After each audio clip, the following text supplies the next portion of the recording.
얼러닝. 변화와 적응의 기술, 얼러닝의 중요성. 우리가 살고 있는 시대는 전례 없는 속도로 변화를 거듭하고 있다. 기술의 발전, 사회 구조의 변화, 그리고 예측할 수 없는 글로벌 트렌드들은 우리의 일상과 업무 방식을 끊임없이 재구성하고 있다. 이러한 변화의 흐름 속에서 살아남고 성공하기 위해서는 새로운 지식을 끊임없이 습득하는 것만으로는 부족하다. 이제는 이미 익숙해진 사고방식과 행동 패턴을 내려놓을 수 있는 얼러닝의 능력이 필수적이다. 얼러닝은 단순히 과거의 지식을 잊는 것이 아니다. 그것은 우리가 과거에 효과적이라고 믿었던 방법과 사고방식을 의식적으로 비우고 새로운 환경에 맞게 재구성하는 과정이다. 이는 학습의 반대 개념이 아니라 학습을 보다 효과적으로 만드는 필수적인 보완 작업이다. 우리가 새로운 것을 배우기 위해서는 먼저 낡은 지식과 습관을 버리고 더 나은 방법을 받아들일 수 있는 마음의 공간을 만들어야 한다. 성공의 역설, 과거의 영광의 가치다. 얼러닝은 오늘날 매우 더 필요한 개념이 되었다. 세계가 진화하면 변화한 환경에 맞는 새로운 표준이 등장한다. 그러나 사람들은 이에 적응하는 대신 기존의 사고와 행동 양식에 스스로를 가둔다. 이것이 바로 성공의 역설이다. 여기서 성공의 역설이란 과거의 성공을 안겨주었던 방식이 현재에도 유효할 것이라는 믿음이 오히려 실패로 이어질 수 있다는 점을 의미한다. 과거의 성공 경험이 현재와 미래의 발목을 잡는 장애물로 작용할 수 있다는 사실을 깨닫는 것이 중요하다. 테니스 선수 세리나 윌리엄스의 이야기는 이러한 성공의 역설을 극복하는 얼러닝의 좋은 사례다.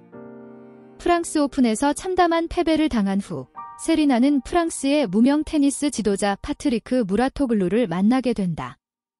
그의 솔직한 조언을 들은 세리나는 자신이 한때 성공을 거두게 했던 테니스 스타일을 비우고 새로운 기술과 전술을 재학습하기로 결심한다. 이는 그녀의 경력에 전환점을 가져왔고 이후 그녀는 놀라운 성과를 거두게 된다.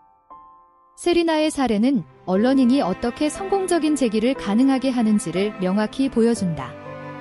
얼러닝의 역사적 사례, 로마 제국과 디즈니. 얼러닝은 새로운 개념이 아니다.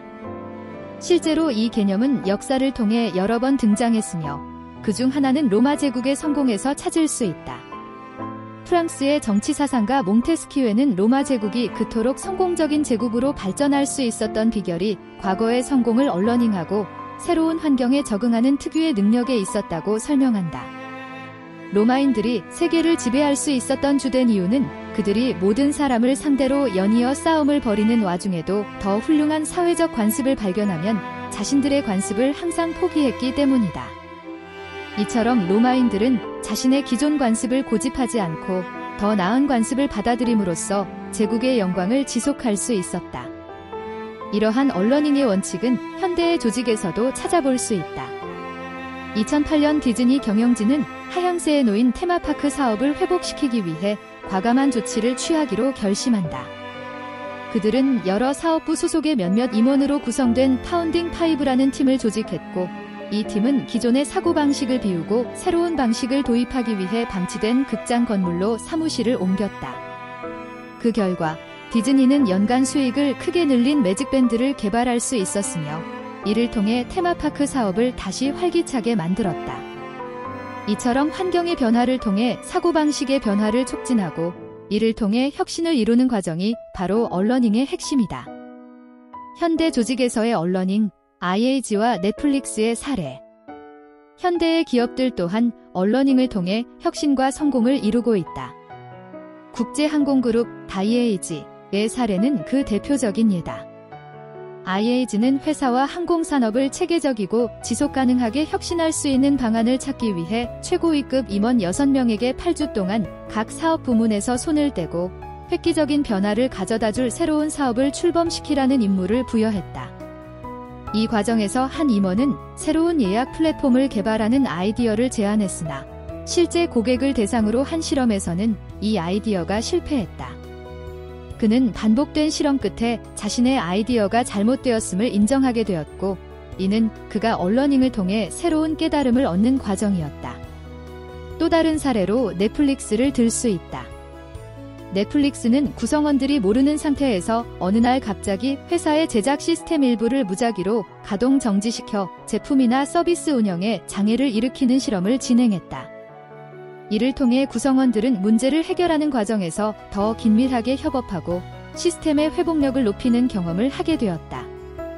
이처럼 의도적으로 일탈적인 행동을 유도함으로써 시스템과 조직의 문제 해결 능력을 향상시키는 넷플릭스의 접근 방식은 얼러닝의 또 다른 중요한 측면을 보여준다. 얼러닝 사이클, 비움, 재학습, 전환. 얼러닝 사이클은 비움 학습, 재학습, 전환의 3단계로 구성된다. 먼저, 우리는 구태의연한 행동 방식과 의식 구조를 버리는 비움 학습을 통해 불필요한 지식을 비워낸다. 그런 다음 새로운 기술과 전략, 혁신을 재학습하며 마지막으로 이를 바탕으로 과거의 습관과 사고방식을 새로운 아이디어와 관점으로 전환한다. 이 과정은 끊임없이 반복되며 이를 통해 개인과 조직은 위기에도 강한 회복력을 발휘하여 놀라운 성과를 달성할 수 있다. 얼러닝 사이클의 첫 단계인 비움 학습은 가장 중요한 과정일 수 있다. 과거의 경험이나 지식에 대한 집착을 버리고 새로운 것을 받아들일 수 있는 유연한 마음가짐을 갖추는 것이 중요하다. 이는 우리가 기존에 알고 있던 것들을 의도적으로 비우고 더 나은 방법을 받아들이기 위해 공간을 마련하는 것이다. 재학습 단계에서는 이러한 공간에 새로운 지식과 기술을 채워넣고 이를 통해 현재와 미래의 도전 과제를 해결하는 데 필요한 역량을 키운다. 마지막으로 전환 단계에서는 이 새로운 지식과 기술을 실제로 적용하여 과거의 낡은 방식 대신 새로운 접근 방식을 통해 성과를 이루는 것이다. 미래를 위한 얼러닝, 지속적인 성장을 위한 필수 전략. 얼러닝은 이제 단순한 선택이 아니라 필수적인 생존 전략이 되었다. 현대의 비즈니스 환경은 그 어느 때보다도 빠르게 변화하고 있으며 이러한 변화에 적응하지 못하는 개인이나 조직은 도태될 수밖에 없다.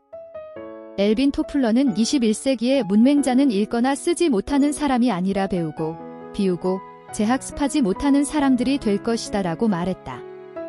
이는 얼러닝이 단순한 학습의 연장이 아니라 지속적인 성장을 위한 필수적인 전략임을 강조하는 말이다.